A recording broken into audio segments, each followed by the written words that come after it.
everybody, good morning and welcome to Project Walkabout, episode 8. I'm super excited this morning because we have an awesome, super special guest star this week. He is the friend who permitted me the use of his swanky condenser mic for the 0 episode. Swanky. He is also the friend that wrote the lovely theme that we will be starting to use beginning with this episode. So it's the theme you just heard. Okay, cool. Yeah. Mm-hmm. He did that. Yeah. And so we're going to talk to him about his awesome music stuff this morning, okay? Charles Samuel Jr. in the house! Right, hi, my name is Charles. Thank you very much, Becca. And I guess I go by the name of Techno Centurion on the internet, because the internet loves aliases, and they... Yes, they do. They hate when you start using real names. Down with anonymity. As... Anonymity? Anonymity. No, I'm thinking of Finding Nemo. I want to keep that in because I'm thinking of Finding Nemo. next movie you should review. So yeah, anyway, I do music stuff on the internet, do Fiverr.com stuff. I have a Patreon thing, so I like just making music for fun. But sometimes it's nice to get paid for it, but yeah, it's cool. Yeah. I have questions. Oh, okay. Cool. Questions. So, how long have you been doing your music stuff? How did you get started with your music stuff? How did Baby Charles get going with music? Baby Charles got going with music ever since my parents bought like one of those old style piano things. You know, the ones that sound like the really creepy ones in like horror movies. Oh god, yeah. You know, those ones where it sounds like a little child's piano, like itsy bitsy spider. And you're sitting there going like, oh my god, I'm gonna be killed right now. One of those. And so I play that every day, and I just loved it. And my little brother got so annoyed with me with that, he just decided to pour water all in it. Well, no, it was juice, actually. He poured juice all over in it. Oh my god. Stuck the keys. That's so mean. Yeah, you know, but it was fine. From then, you know, my parents saw that I could do music stuff and decided that, you know, the most logical thing to do for a person who loves to play piano and instruments is to sing. So, you know, I did singing in church and stuff, and that was cool. And did plays and everything else. And then after I did singing for a while, my parents were like, well, you know what, this is great for a person who loves to play piano. The greatest thing that we should do now is get him violin lessons for 7 years. So I did. Okay, how did that go? And first of all, how old was Baby Charles? We're using the term Baby Charles. How old were you when you had this toy piano? Okay, when I had the toy piano, maybe about 3. Oh, wow. Yeah, I was really little. Then, like, how old were you when you began the violin lessons, and how did you feel about it? Oh my god. Violin didn't start till I was about 11, 12. Mm-hmm. And then, from there, I didn't really feel a lot of good things about the violin. Mm-hmm. I particularly hated the way it sounded. I couldn't play it as well as I'd like to. And although it was a good instrument, I can make, you know, sounds with it, I had a really hard time following music stuff. I am a tad dyslexic when it comes to instruments and reading in general. So when you have to take a note, read it on a line, and then output the note that corresponds with it at the same time, that process for me is incredibly difficult and horribly slow. Mm-hmm. I have to memorize music beforehand and play from memory rather than being able to sight read. Yeah, which really sucks when you're in an orchestra environment because they want you to be able to sight read. Right. Yeah. So.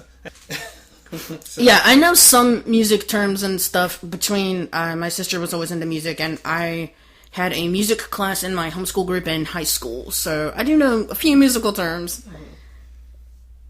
So yeah, it was not fun doing that. And then eventually, you know, my dad got, one of those old Roland pianos, and then that was pretty much it. You know, the ones that you can record and do stuff with. And stuff like yeah! I decided, okay, finally, I got, you know, the piano. What you in the want, house, yeah. I want. And so, played on that a lot, and then recorded stuff, and annoyed my parents, and annoyed my brother, and he couldn't spill water on this one because it cost my dad a lot. Revenge of the Charles. Revenge of the Charles, indeed. And then from there, I had like a Windows PC that I just hooked up some microphones to, went to Radio Shack, and I just hooked up some microphones to, and started recording the music that I like doing. And it wasn't until I was like about 15 when I decided that I was going to listen to a piece of music and try and see if I can copy it. And then from there, the first thing that I did was like The Legend of Zelda, and then I tried figuring out what the notes were, because I couldn't read the music anyway, so I tried figuring out the notes were, and then from there, the rest is history, I guess. Yeah. And so do you mainly stick to piano then? Because that's a question I had written down, and you kind of already got into that a little bit. Like, what instruments do you play? Okay, so I can play piano, guitar, not really that well, violin, I can play trumpet. I haven't tried flute yet, but I hear it's pretty amazing. Helps you with the lip muscles, which could be useful later, I guess. But, and singing, I guess, if you want to count your voice box as an instrument, which it is. You can just do Yeah, I was going to say, I totally count that as an instrument. I mean, I don't sing much anymore, but in the shower, but well, yeah. It counts. Okay. It counts. So, I wanted to talk to you a little bit about, what do you love about music? What is it that drives you into this passion that you have with music? It's a compulsion, really. You know how some writers will tell you that, hey, I enjoy writing. And then his cat tried to be part of the podcast, but Charles would not allow it. And then we returned to being on topic. On with the show!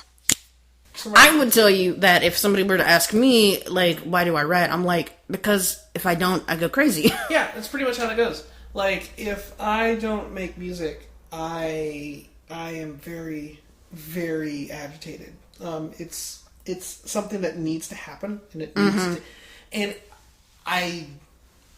it gets in the way of a lot of things. Understandable. I don't eat, which is another thing. Ooh. So, like, not good. I know. It's one of those things where you're like, I need to make this. And, wife's like, hey, you need to come and eat dinner. I'm like, I need to finish this. But dinner? I need to finish this. And sometimes she'll come in and say, hey, I want to cuddle and go to bed. I'm like, music!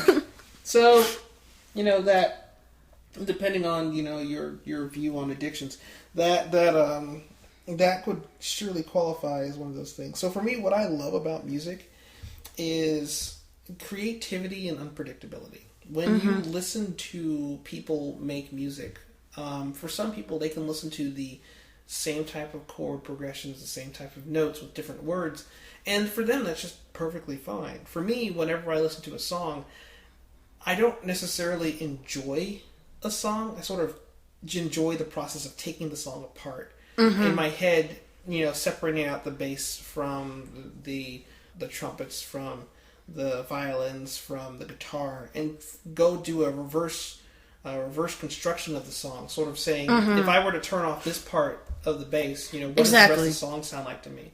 The same way some writers would read books. They don't really enjoy reading books. They enjoy just taking apart. And we pick apart the plot, the characters, etc. How that's used. Right. So for me, that's just how it is. It's just music is a thing that exists in my life, and it's a thing that I need to do. Otherwise, I go crazy.